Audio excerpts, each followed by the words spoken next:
popular requests for transition pictures over the past few months has been somebody who I've simply never heard of. He was called Ramana Maharshi. He was an Indian guru, mystic, avatar, some people said, who died in 1950 at the age of 70. He died of cancer, actually. And he was a mysterious figure in a lot of ways, because it's said that he found enlightenment while he was still alive, and also very young. He had some kind of near-death experience when he was in his teens, and came face to face with his essence, with his life force, which then set him off on this whole trail of living in caves and in an ashram, and he devoted his entire life from then on to contemplation, exploration of the self, discovering what it was like to be apart from the body and just a spirit. That was his thing.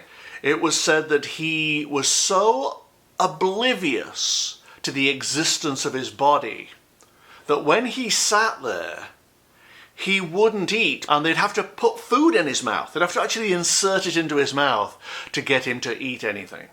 And also, once he was asleep, you couldn't wake him up. You could actually physically pick him up and take him somewhere else, and he wouldn't wake up. He just was completely oblivious to life somehow.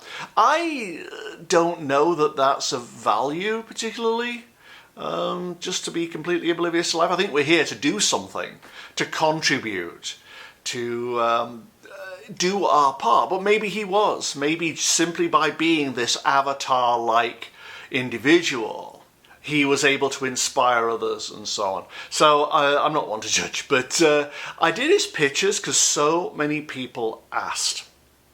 When I went into the energy, he was extremely playful for somebody who had just died. Apparently when he died, he sat in a lotus position, said Om, and just fell over and died. And so when he entered the transition period, he really was incredibly playful. Nothing about this daunted him at all.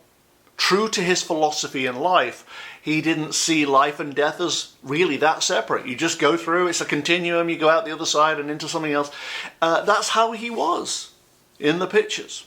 It was almost childlike, the way he would disappear into a little alcove and then peek out and come out again. It's almost like he was giggling like a 5-year-old. Not immature necessarily, as much as carefree. The way a child is carefree. As always, there is a current in this metaphorical cave I see. There is a direction you are meant to move in. Only he, for reasons I couldn't quite figure out actually, decided to just climb the wall. He was weightless, there were no rules here, he could do what he wanted, and so he just climbed up the wall like a four-legged spider, up, and then around, and then down again, just because he could. He didn't feel constricted by whatever the forces were that were operating in this place. He wasn't surprised, he wasn't shocked, he wasn't disturbed, he wasn't fearful. He was nothing. He was just a playful child.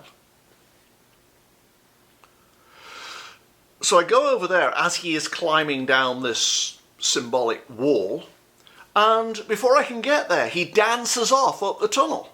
This was a guy who didn't seem to have expectations, assumptions, attachments.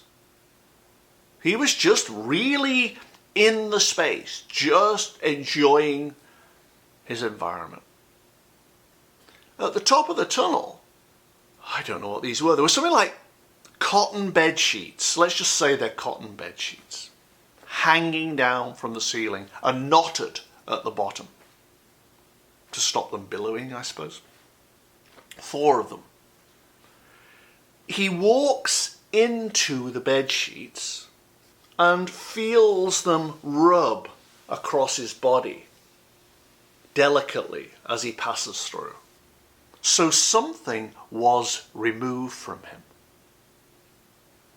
These things don't happen unless they're to take something, in this case very subtly, take something away from the ego, the consciousness. Something had to be removed. A script, perhaps? Even somebody this pure, apparently, had a meta-narrative that needed shedding. But it was very beautiful, and it was very light, and it was very easy. He didn't carry a heavy load, this guy. What's more, the sheets slowed him down and calmed him down.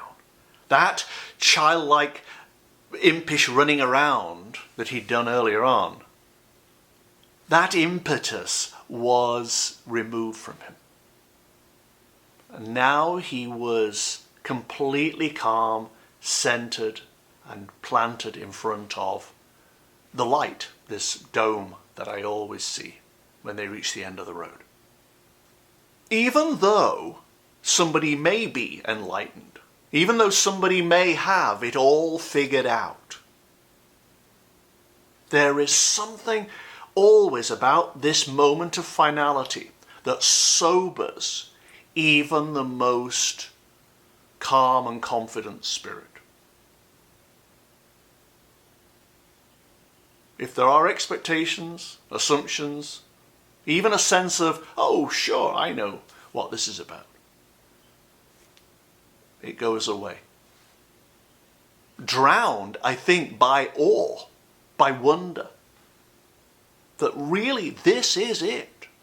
This is where you find out whether everything you sacrifice your life for, everything you believed in back there, whether that is true. And this was the same for him. He had many views, I guess, on the significance of this moment, or the insignificance of it. But whatever they'd been, this was different. Somehow, even in a small way, this was different to everything his culture had taught him that death was. And he waited, thinking that somebody, some force, would come and get him, would lift him up and take him. But nothing came. And there was a moment of realization for him that the human consciousness was not nothing, that action was needed sometimes. Yes, you can sit in a cave all your life, if you want to.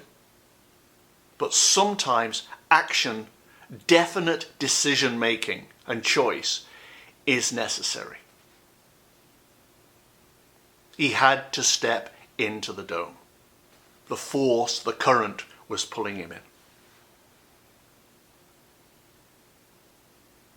But he wasn't compliant in this final moment. He wanted to put his head in, the way you might put your face in a bowl of water and look under the surface. He wanted to put his head in and see what was beyond the membrane itself. And there was a sense in this moment of the universe going, oh, for goodness sake, just climb in. Enough with the childish running around and the impish stuff. Just get on with it. Just climb in. And he thought that he would look and then he would decide. But in actual fact, by looking in, he was in. There was the commitment. And he just fell through it. Toppled into the light. And gone. Dissipated. Disappeared.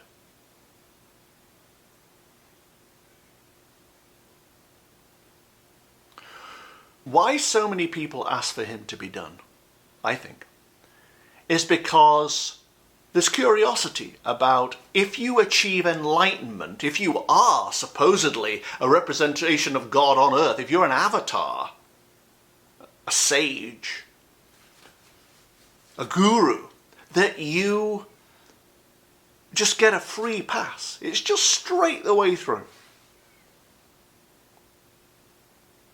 Effortless. What these pictures showed me is that even the purest soul, a soul uncontaminated by expectations and so on, has limitations when it comes to this process. There are things, even then, that need to be taken away. Even if it's just the script of a culture. This is what happens. This is the name we give to that. This is the ceremony we do around that. All that is part of the script and gets taken away. And also, he was less childlike and was forced to center himself completely. Something he did in his body all the time. But when it came to crossing over, he still needed to calm down. Then he was pure enough to pass.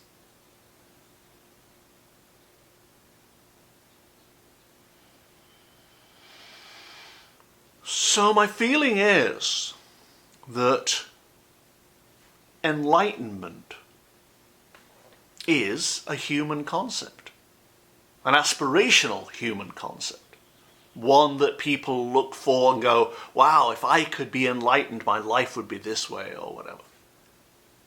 But it is a human concept.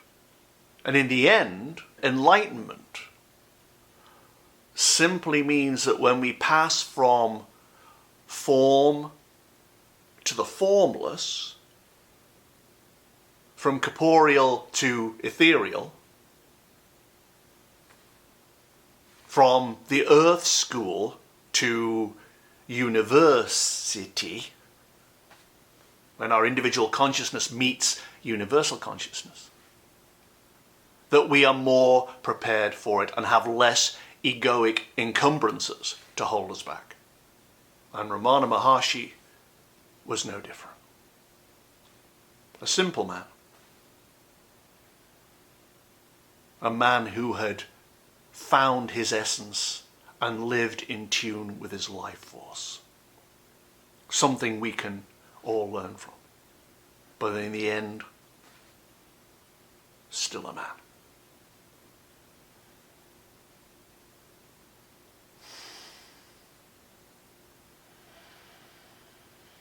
Alrighty, thank you very much for watching. I really appreciate it. And if you want to subscribe, please do, to the Soul Crossings channel. That'd be great. Check out some of the other videos on the channel. Really, really, really fascinating, some of the transitions. Like, share. Follow me on Twitter if you like, at Cash Peters. Otherwise, I'll see you soon, guys. Thanks a lot. Bye-bye.